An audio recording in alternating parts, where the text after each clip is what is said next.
আসসালামু আলাইকুম রহমতুল্লাহ। অষ্টম শ্রেণী গণিত অনুশীলনী ৭-এর প্রশ্ন ১৮ এর ক। ১৮ নম্বরে বলেছে, নিচের সেট দুটির উপসেট ও উপসেটের সংখ্যা নির্ণয় করো। মানে ১৮-র মধ্যে দুটি অঙ্ক রয়েছে, একটি ক আর একটি খ। এখন ক নম্বর করব, তারপরে খ নম্বর করব। তো ক নম্বরে রয়েছে C equal to M N. M N হচ্ছে উপাদান, সেকেন্ড ব্র্যাকেটের ভিতরে উপাদান দেওয়া থাকে। এখানে বলেছে যে সেট দুইটির উপসেট নির্ণয় করো ও উপসেটের সংখ্যা নির্ণয় করো। তাহলে ক নম্বরে এটি হচ্ছে একটি set. C equal to, C হচ্ছে একটি সেট, সেটের উপাদান হচ্ছে এম এম এন। সি এর উপাদান হচ্ছে এম এন। সি এর উপাদান কয়টি? এখানে দুটি উপাদান। এখন উপসেট কি? উপসেট হচ্ছে একটি সেট থেকে যতগুলো সেট তৈরি করা যায়, একটি সেট থেকে যতগুলো সেট তৈরি করা যায়, এই সবগুলো সেটকে ওই সেটের উপসেট বলে। যেমন এই C equal to M N, এটা হচ্ছে একটি সেট। এ থেকে আমরা অনেকগুলো সেট তৈরি করব, আর ওই সবগুলো সেট হচ্ছে এই সেটের উপসেট। যেমন লিখেছি সি এর উপসেটগুলো হলো, এখন এটা থেকেই তৈরি করব, এটা থেকে উপাদান রয়েছে দুটি, এম এন রয়েছে দুটি রয়েছে, এখান থেকে তৈরি করব। প্রথমে একটি করে লিখবো, এম লিখবো একবার, এন লিখবো একবার, প্রথমে একটি করে। তারপর দুটি করে লিখবো, এম আর এন লিখবো একবার, একটি করে লিখলাম একবার, আবার এই দুটোটি একসাথে লিখলাম। আর কিছু নেই, আর লেখার কিছু নেই এখানে। কিন্তু এই যে একটি ফাঁকা সেট, এমটি সেট বা নাল সেট, এটাকে এমটি সেটও বলা হয় বা নাল সেটও বলা হয়।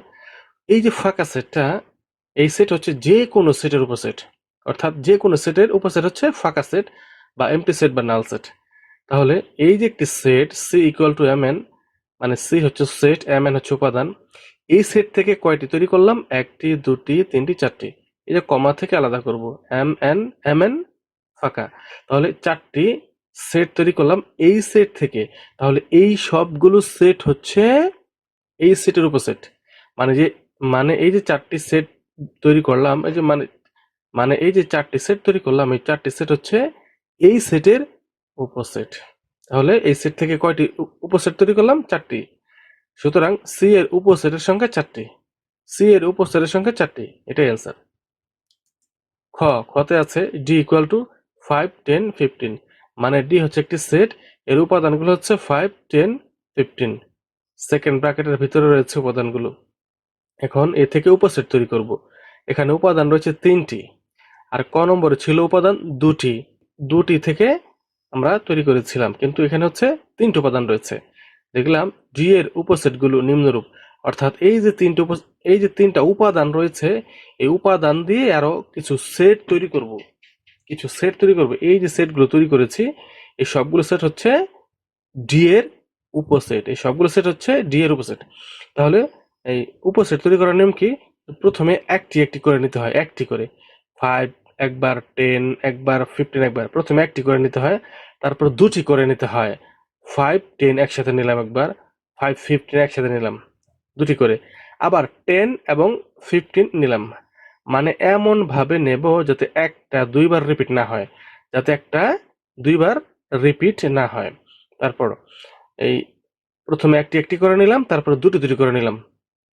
এবার এই যে সবগুলো একসাথে একবার নেব, যা আছে তাই একবার নেব। এটাও মানে যে কোনো একটা সেট ওই সেটের উপসেট। মানে যে কোনো একটা সেট, যেমন ডি একটি সেট, এই সেটটা তার নিজেরই একটি উপসেট, তার নিজের সেটের একটি উপসেট এই সেট। আর ফাঁকা সেট যে কোনো সেটের উপসেট। বন্ধুরা মনে রাখবো, একটি সেট তার নিজের উপসেট হয় এবং ফাঁকা সেট সকল সেটের উপসেট। তাহলে এটা আমরা কিভাবে তৈরি করলাম? প্রথমে একটি করে উপাদান নিয়েছি, পরে দুটি করে উপাদান নিয়েছি, তারপর তিনটি উপাদান নিয়েছি এবং ফাঁকা সেট নিয়েছি। সবগুলো হচ্ছে ডি সেটের উপসেট।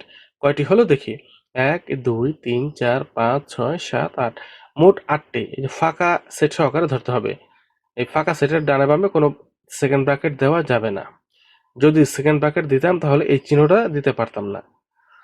তাহলে এখানে আমরা কয়টি পেলাম? 8টি। সুতরাং ডি এর উপসেটের সংখ্যা 8টি। এটা হবে অ্যান্সার।